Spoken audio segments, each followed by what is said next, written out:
एक बार की बात है, दो दोस्त हीरा और प्रकाश जंगल में खजाने की तलाश में निकल पड़ते हैं और चलते चलते वो दोनों जंगल में भटक जाते हैं।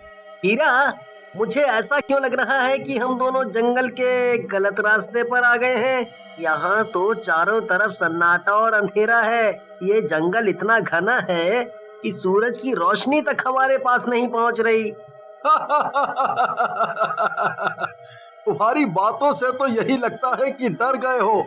मुझे नहीं मालूम था कि तुम इतने डरपोक निकलोगे।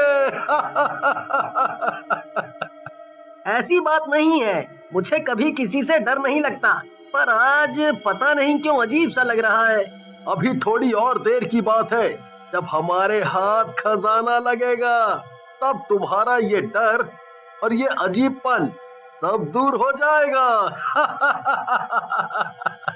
दोनों दोस्त आपस में बात करते हुए आगे चले जा रहे थे कि तभी प्रकाश को कहीं से खाने की खुशबू आने लगती है। ये खुशबू तो खाने की आ रही है, और ये खाने की खुशबू मेरी भूख और बढ़ा रही है। खुशबू तो मुझे भी आ रही है, पर मेरी ये समझ में नहीं आ रहा कि यहाँ इतने घने जंगल में कौन रहता होगा। जरूर कोई इंसान ही होगा, तभी तो खाने की खुशबू आ रही है। चलो चलकर देखते हैं। दोनों दोस्त खाने की खुशबू के पीछे पीछे चल देते हैं। कुछ दूर जाकर उन्हें एक बांस से बना झोपड़ा दिखाई देता है, जिसकी खिड़की से धुआं भी निकल रहा होता है। हीरा और प्रकाश झोपड़े के नजदीक जाते हैं और आवाज लगाते हैं, कोई है?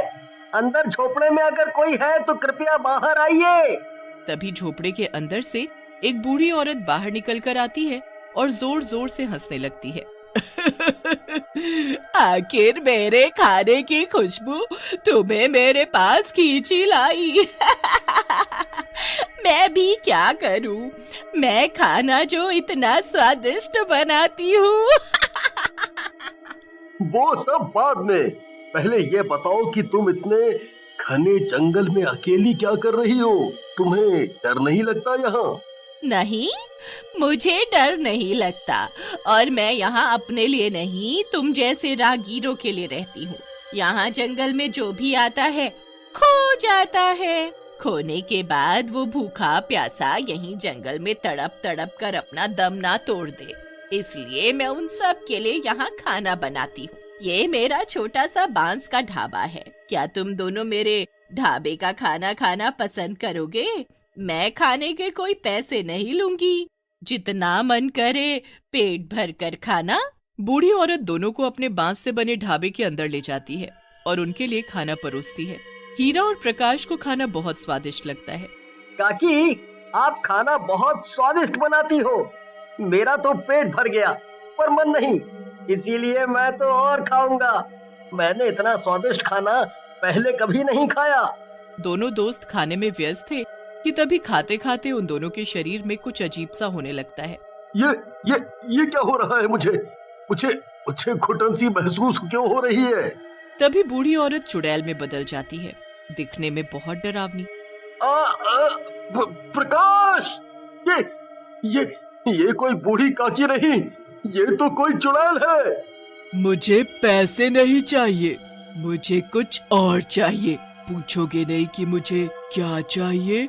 हाँ हाँ हाँ हाँ, तुम्हें क्या चाहिए बताओ। हमारे पास जो है हम सब तुम्हें दे देंगे।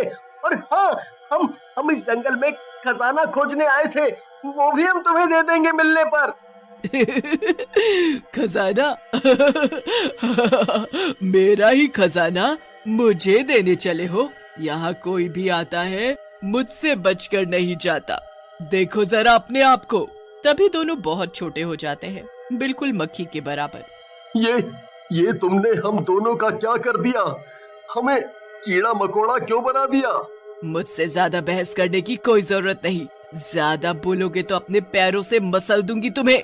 चुड़ैल उन दोनों को एक कांच के कार में बंद कर देती है। उसके बाद वो चुड़ैल फिर से अच्छा खाना बनाने में लग जाती है। मेरा ढाबा है सबसे न्यारा, एक बार जो मेरे हाथ का बना खाना खाए तो खाता ही जाए। हीरा, इस चुड़ैल ने हमें एक तो इतना छोटा कर दिया है, ऊपर से हम दोनों को इस जार में बंद कर दिया। मेरा यहाँ दम घुट रहा है। हम बहुत छोटे हो गए हैं।